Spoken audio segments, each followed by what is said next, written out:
ഇങ്ങനെ നേരെ ഓടിച്ചു പോകുന്നു. അപ്പൊ എപ്പോഴാണ് നമ്മൾ കൈ ഇങ്ങനെ കാണിക്കേണ്ടത്? പരിചയമുള്ള ആരെല്ലാം കാണുമ്പോ.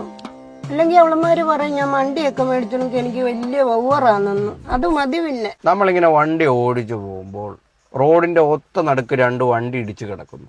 അപ്പൊ നമ്മൾ ഏത് സൈഡ് പിടിക്കും? നമ്മളായിട്ട് ആരുടെയും സൈഡ് പിടിക്കണ്ട. നമുക്കറിയത്തില്ലല്ലോ ആരുടെ ഭാഗത്താ തെറ്റെന്ന്. അതുകൊണ്ട് നമുക്ക് ആരുടെയും സൈഡ് പിടിക്കണ്ട. ഏത് സൈഡിൽ കൂടെ വണ്ടി എടുക്കുമെന്നാണ് ഞാൻ ചോദിച്ചത്. അത് ബ്രേക്ക്, ഇത് ഹാൻഡ് ബ്രേക്ക്. ഈ ഒരു സാഹചര്യത്തിൽ ഏത് ബ്രേക്ക് ഇടും? Lunch break. എനിക്ക് വിശക്കുന്നു. ചോറ് കൊണ്ടുവന്നിട്ടുണ്ടോ? ഇല്ല. എന്നാ പോയി 2 ബിരിയാണി മേടിച്ചോണ്ടോ. ഗുരുദക്ഷിണ ഒരു ഡ്രൈവിംഗ് സ്കൂളിലും പഠിപ്പിക്കാത്ത ഒരു കാര്യമാണ്. ശരിയായ രീതിയിൽ എങ്ങനെ അടവെക്കാം. പലയിടത്തും പല രീതിയില്ല.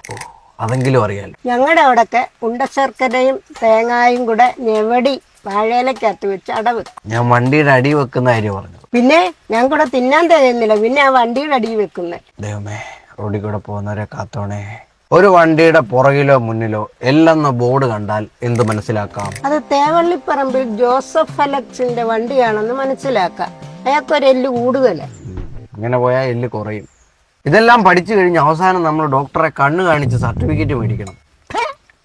അങ്ങനെ കയ്യും കണ്ണും കാണിച്ചു എനിക്ക് സർട്ടിഫിക്കറ്റ് വേണ്ടടോ. ഞങ്ങളുടെ കുടുംബത്തിൽ അങ്ങനെ ആരും സർട്ടിഫിക്കറ്റ് മേടിച്ചിട്ടും ഇല്ലടോ. അപ്പൊ ലൈസൻസ് എടുക്കണ്ടേ? അങ്ങനെ ഒരു ലൈസൻസ് എനിക്ക് വേണ്ടടോ. ഞാൻ പോവുക. ഇത് എന്തൊക്കെ പുല്ലുങ്ങളായത്?